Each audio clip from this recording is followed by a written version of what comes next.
crypto's a space where um, it's similar to the internet at the beginning, where there's a lot of nefarious activity, and as well there's a lot of innovation. So you just need to have the kind of the risk appetite, and an understanding of the space and a love for the space that you can make it through the crypto winters, because there are a lot of them.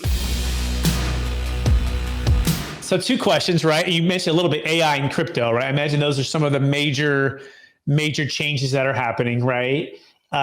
Besides those 2, you can touch on those 2, but anything else that you see as like major opportunities for people that might be considering making some of these shifts? Yep. So crypto is an interesting space. I think you really have to be a crypto person to go after that as a career. However, 2 of my mentees who have made it huge went after crypto.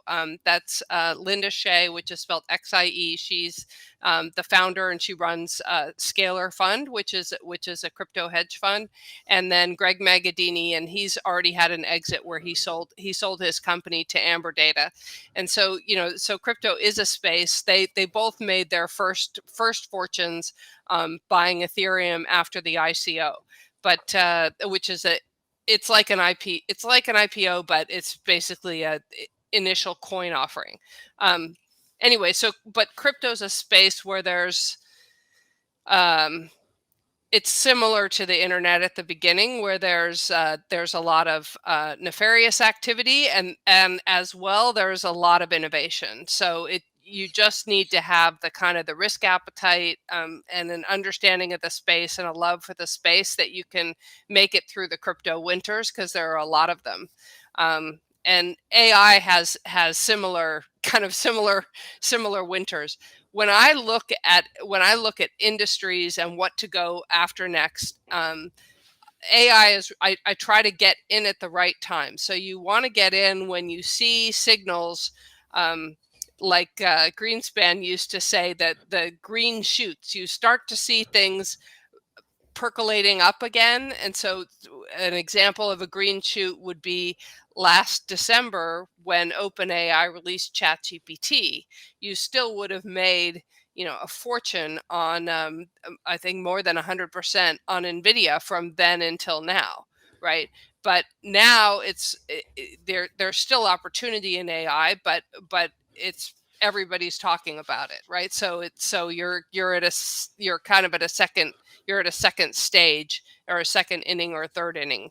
And it doesn't mean that AI won't be super successful in the very long run, but you are going to have these periods in technology where people get a little bit disappointed with the lack of progress.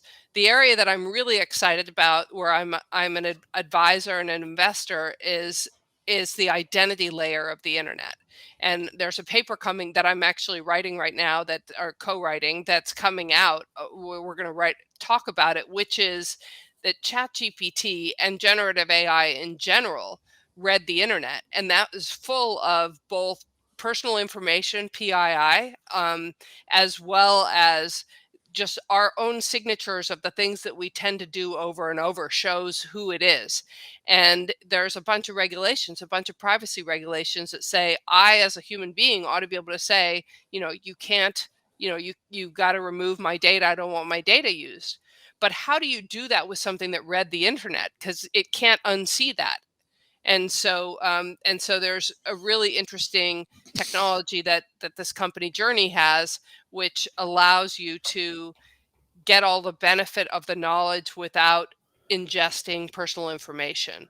And so it's called a zero knowledge proof, which actually takes us back to crypto, which, anyway, that's one of the things. Crypto came from cryptography, and one interesting thing that's done in cryptography is called zero knowledge proofs. And anyway, I'm going way down the rabbit hole, but I'm very excited because I think the internet never had an identity layer.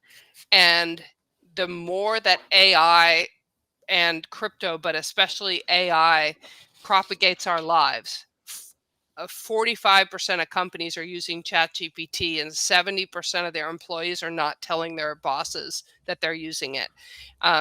So the more that this kind of thing propagates our lives, the more that we need to think about, what is human, what is not, what is a deep fake, and where's my identity? And we need to have an identity layer on the internet.